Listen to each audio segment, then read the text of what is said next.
오늘은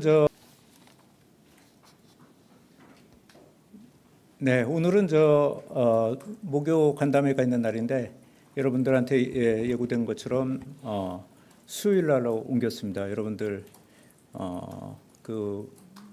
요청도 있고 그래서 특별히 안보 시장님께서 비공개 브리핑을 좀 해주시겠다고 해서 옮겼고, 그래서 오늘 이거는 논평이라서 내용을 발표하는 것은 아닙니다. 오늘 방송국에 관련된 논평이므로 여러분들 질문은 있더라도 안보 시장님 간담회가 끝난 다음에 만약에 여러분들이 질문이 있으면은 거기에서 제가 좀 설명해 드리기로 그렇게 하겠습니다. 예.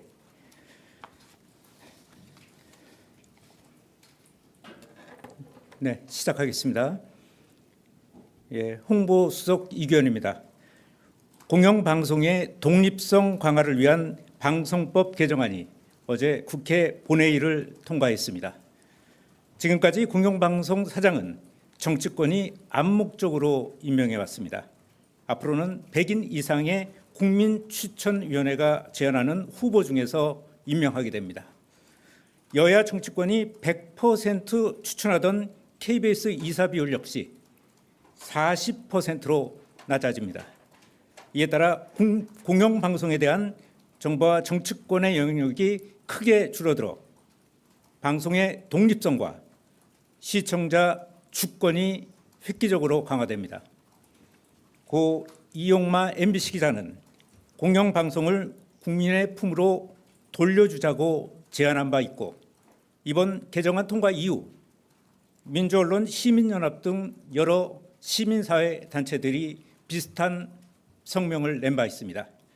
이는 국민에게 공영방송을 돌려줘야 한다는 이재명 정부의 국정 철학과도 맞닿아 있습니다.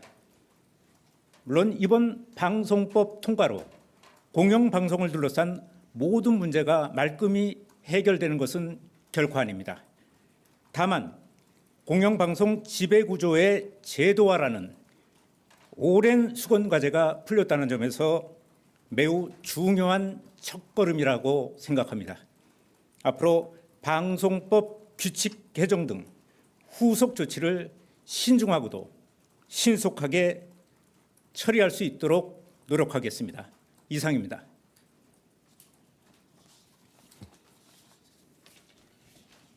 네. 저쪽에서 안 하고 여기서 질문을 하시겠어요? 하세요, 그러면. 네. 네, 미디어오늘의 장슬기입니다. 네. 그 EBS법도 사실 이제 8월 임시국회에서 통과가 예상되는데요. 두 가지만 짧게 여쭤볼게요. 그 KBS 사장은 지금 임명권자가 이제 대통령인데 EBS법 지금 올라간 거는 방통위로 지금 해놨더라고요, 임명권자를. 그래서 방통위에 이제 인사와 재정이 다 종속될 수 있다. 그리고 지금 방통위 개편안이 논의되고 있는데, 사실 그럼 EBS 입장에서는 사장의 임명 기간이 어떻게 될지도 모르는 상황에서 적어도 방통위 설치법 개정 이후에 좀 이 법에 대해서는 논의를 해야 되는 거 아니냐, 이런 게 하나 있고, 두 번째는 이제 교육부 관련된 건데 교육부에서도 이사 추천을 하더라고요. 근데 이제 그러면 교육부에서 이사가 내려오면 역시나 교육부에서도 그 인사와 재정을 EBS를 통제할 수 있게 되는데, 여기에서도 좀 그 독립성에 대한 문제가 발생할 수 있어서 교육부 이사는 좀 배제돼야 되는 거 아니냐, 이런 주장이 있는데 여기에 대해서 홍보수석님께서 어떻게 생각하시는지. 네, 기본적으로 방송법 개정에 이재명 대통령의 기본적인 어떤 철학이 계십니다. 그거는 이제 국회의 입장을 존중해서 그리고 입장을 내시고 입장을 밝히도 해야 된다라는 어떤 그런 내용을 갖고 있어서요.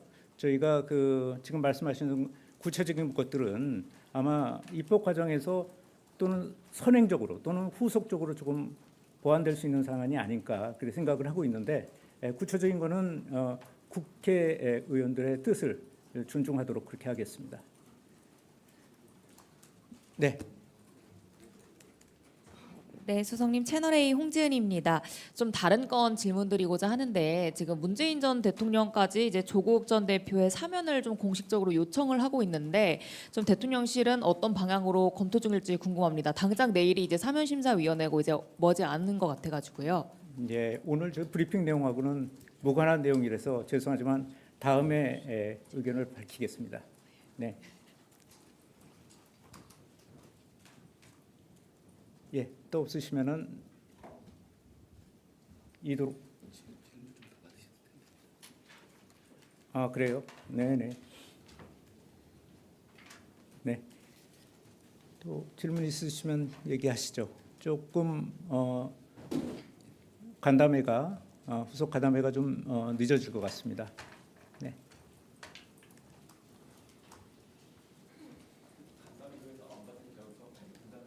네네네. 네. 이번 건과 관련된 걸 좀 질문해 주십시오. 네, 수석님, 저 아시아경제 송승섭 기자입니다. 그 이번에 통과된 그 개정안 부칙에 보면 그 3개월 이내에 이제 선임을 해야 된다라고 해석될 수 있는 조항이 네. 있다, 이렇게 야당에서 해석을 많이 하더라고요. 네. 근데 이제 전문 채널 같은 경우에는 민간 회사라서 이 부칙이 담겨 있는 이 개정안이 상법하고 좀 이 부딪히는 거 아니냐, 이런 지적을 하는 목소리가 이제 보도가 됐거든요. 여기에 대해서 좀 어떻게 생각하시는지 의견 여쭙고 싶습니다. 두 가지 질문이죠. 그러니까 3개월 내에 되는 부분이 있고, 사실 그 3개월 내에 이게 지금 방송법의 개정 취지가 반영되기 위해서는 사실 많은 것들이 좀 선행돼야 되고 또 서둘러야 될 부분도 있습니다. 특히 이제 방송법 설치법 관련된 거, 이런 부분들이 빨리 좀 후속 입법이 돼야 되는 그 과제를 안고 있습니다. 두 번째 그 보도 PP와 관련된 말씀하시는 거죠. 그 보도 PP 같은 경우에는 다른 거와 달리 좀 보도의 독립성 같은 것들이 굉장히 고도로 요구되는 부분이 있어서 이번에 포함된 것으로 알고 있습니다. 또 하나 지금 또 상법과 뭐 충돌할 수 있는 부분들, 이런 부분들이 고려되지 않은 것은 아니고 입법 과정에서 의원님들이 충분히 검토한 것으로 그렇게 알고 있습니다.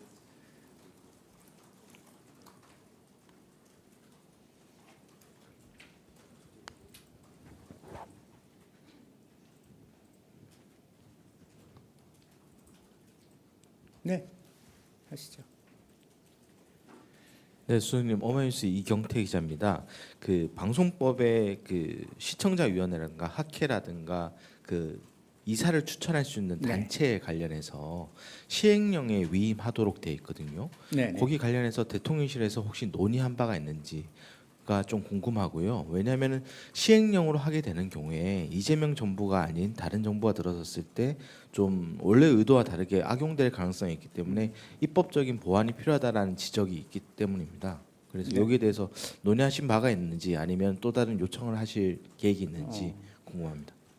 이게 이제 방송법 개정안 그 자체에 보면 그래도 어쩌면 종사자 단체, 시청자위원회, 또 그 변호사니까 법학 쪽에 법 쪽에 또 그다음에 언론계, 이렇게 해서 좀 다양한 단체를 구성하도록 구체적으로 명시가 돼 있습니다. 그렇지만 그게 어떤 단체인지에 대한 것은 모법에서 규정하기는 좀 어렵지 않나 생각입니다. 그래서 그거를 시행령과 시행주칙에서 그걸 명시를 해야 된다고 봅니다. 그래서 후속 조치라는 것은 바로 제가 말씀드렸던 아까 후속 조치라는 것은 바로 그런 어떤 구체적으로 보면은 이사회의 학회, 변호사, 교육단체 뭐 이런 것들은